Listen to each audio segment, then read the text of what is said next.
বিভিন্ন বয়স্ক মহিলাদের সঙ্গে 55 বছর 60 বছর লাভলি বেগম একটা আছে, 50 বছর একটা, যেখানে পাবে সেখানে মারার হুমকি দিচ্ছে। তাহলে আমি মাস্ক খুলে কোন সাহসে আপনাদের সামনে আসবো, মিডিয়ার সামনে আসছে?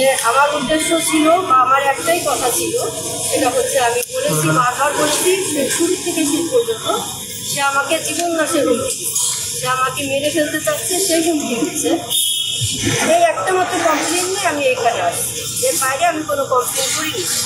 তো সেই সংবাদ সম্মেলনের কাউন্টারে তিনি আমাকে খুব বাজেভাবে অ্যাপ্রোচ দিয়েছেন, কথা বলেছেন, আমার চরিত্র নিয়ে কথা বলেছেন, আমাকে ব্যবসায়ী সাজাইছেন। কিন্তু এই কথাগুলি সত্যি না, আবারও বলি কথাগুলি সত্যি না। উনি নিজে বলেছেন, ওনার ভিডিওটা আপনারা দেখলে বুঝবেন, যে বলতেছে যে 30 লক্ষ টাকা কাবিনে আমি কাউকে বিয়ে করেছি।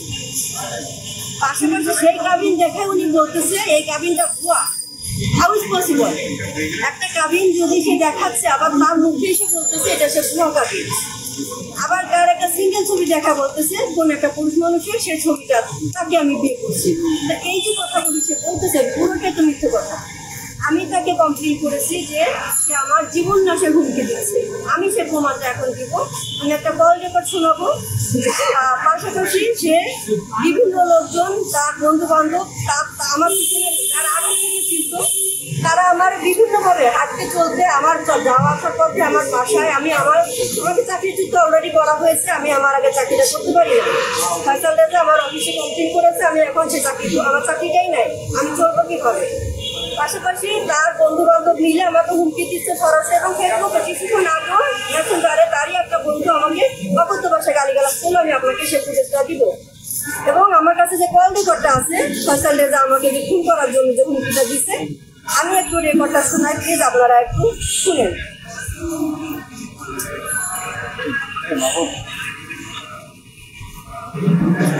আপনি বোমার সামনে ধরবেন, সামনে ধরেন। জি, পরে সবাইকে দিয়ে দিন। আচ্ছা, আপনি ওটা পরে দিয়ে দিন, সবাইকে শোনাতে হবে না, আপনি বলেন। আমরা পাচ্ছি না তো, আপনি শোনালে হবে না, আপনি মুখে বলেন, ওটা আমাদেরকে কি বলেছে পরে আপনি দিয়ে দিন। কি বলেছে সেটা বলুন। সে কল রেকর্ডে আমার মামাকে বলেছে যে যেহেতু আপনার ভাগ্নি ছাত্র দলের সেন্টারে নালিশ দিয়েছে, তো ছাত্র দলের সেন্টার সে তো কি, সে তো জানে না, ও তো বেশ্যা। সে আমাকে এই শব্দ টাকা উচ্চারণ করেছে আমার মামার সামনে, সে তো বেশ্যা, সে তো বুঝে না। তো যেহেতু সে আমার ক্যারিয়ার নষ্ট করে দিছে, ধ্বংস করে দিছে, তো তাকে আমি আজকে দিনের ভিতরে যেখানে পাবো রাস্তার উপরে মানে খুবাই কেটে ফেলবে, মেরে ফেলবে, এবং টুকরো টুকরো করে আমার লাশটা কুকুর দিয়ে খাওয়াবে। সে আমার লাশটা কুকুর দিয়ে খাওয়াতে চেয়েছে, টুকরো টুকরো করে আমাকে মেরে ফেলবে। যেহেতু তার ক্যারিয়ার নাকি ধ্বংস হয়ে গেছে, এজন্য সে আমাকে দুনিয়ার থেকে সরাই দিবে। আমার একটা প্রশ্ন মানুষের কাছে, সবার কাছে, অ্যাকচুয়ালি আমি রাজনীতি বুঝি না, আমি কখনো রাজনীতি করি না। প্রশ্ন হচ্ছে, রাজনীতি কি কারো পেশা হয়? রাজনীতি কি পেশা? রাজনীতি থেকে কি ইনকাম করার জন্য মানুষ রাজনীতিতে আসে? ফয়সাল রেজা আমার সাথে প্রায় এই 6 মাস হচ্ছে আমার থেকে দিয়ে আলাদা হয়ে গেছে। সে জুলাই পরের থেকে জুলাই পর্যন্ত সে আমার সাথে থাকছে। 2.5 বছর তাকে আমি সমস্ত খরচ দিয়ে রাখছি, তার তো কোনো ইনকাম নাই। সে একটা পয়সা ইনকাম করে না, সে মানুষের টাকা। আমি না, আমি বিয়ে করার পরে প্রায় 2 বছর পরে জানতে পারি সে বিভিন্ন বয়স্ক মহিলাদের সঙ্গে 55 বছর 60 বছর লাভলি বেগম একটা আছে, 50 বছর আর একটা মহিলা আছে এমিলি, তারপরে রিনা নামে একটা মহিলা আছে। বাংলা কলেজের কতগুলো স্টুডেন্টের সাথে, প্রত্যেকের সাথে সে ফিজিক্যালে যাবে এবং বিয়ে করার প্রতিশ্রুতি দিবে, দিয়ে তাদের থেকে টাকা পয়সা নিয়ে তার চলবে, এটা তার বিজনেস। অনলি ওয়ান তার চলা ইনকামের সোর্স হচ্ছে এই টাকাটা, আর কোনো ইনকাম তার নেই। আপনারা খোঁজ নিয়ে দেখতে পারেন সে আসলে ইনকাম করছে কিনা জীবনে কখনো। আর তারই একটা বড় ভাই শাহিন ভাই আছে, শাহিন ভাইয়ের একটা কল রেকর্ড আমি আপনাদেরকে দিব, 2টা রেকর্ড দিব। সেখানে সে অভিযোগ করেছে যে আমি আওয়ামী ফ্যামিলির মেয়ে বা আওয়ামী লীগ করি, আওয়ামী লীগের লোকজন দিয়ে তাকে ফাঁসাইছে। আদল সত্যি না, প্রত্যেকটা কথা মিথ্যা। এবং এখানে ফয়সাল রেজা সহ শাহিন ভাইয়ের ভিতরে যে কথা হয়েছে, সেই কথাটা তারই বড় ভাই শাহিন ভাই আমাকে সেই রেকর্ডটা দিয়েছে। 2টা ফোন রেকর্ড, সে তার সাথে কথা বলে রেকর্ডটা সে আমাকে ফরওয়ার্ড করেছে। আমি আপনাদেরকে সেটা প্রমাণস্বরূপ দিলে, ফয়সাল রেজার সমস্ত অভিযোগ এখানে আছে। সে যে আমাকে ব্যবসায়ী বলছে, আসলে তো আমি তো না। আপনারা এই রেকর্ড 2টা নিয়ে প্লিজ একটু প্রচার করে দিন। আর আমাকে যে খুন করার হুমকি বারবার করে দিচ্ছে। অলরেডি আমি চাকরি করতে পারতেছি না, আমার চাকরি তো শেষ, আমি এখন চলবো কি দিয়ে? আমার তো চলার কিছু নাই।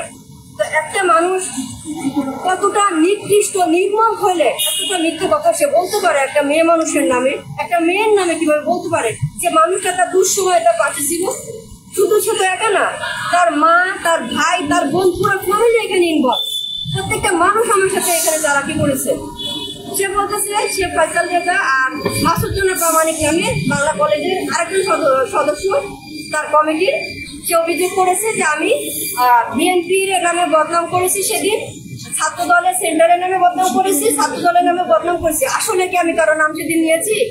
নেইনি। আমি একটা কথা বলেছি শুধু যে ফয়সাল রেজা আমাকে জীবন নাশে হুমকি দিচ্ছে। একটাই কমপ্লেন আমার A to Z ছিল।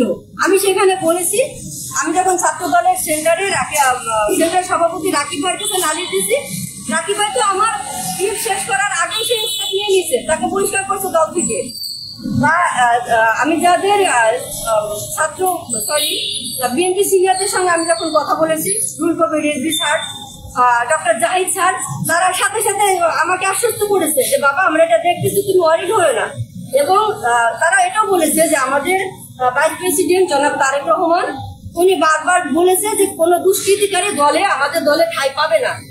সেক্ষেত্রে আমি যেখানে আশ্বস্ত পেয়েছি এবং বিচার পেয়ে গেছি, সে দলের বিরুদ্ধে আমি কেন কমপ্লেন করব? আমি তো কোনো কমপ্লেন দলের বিরুদ্ধে করিনি।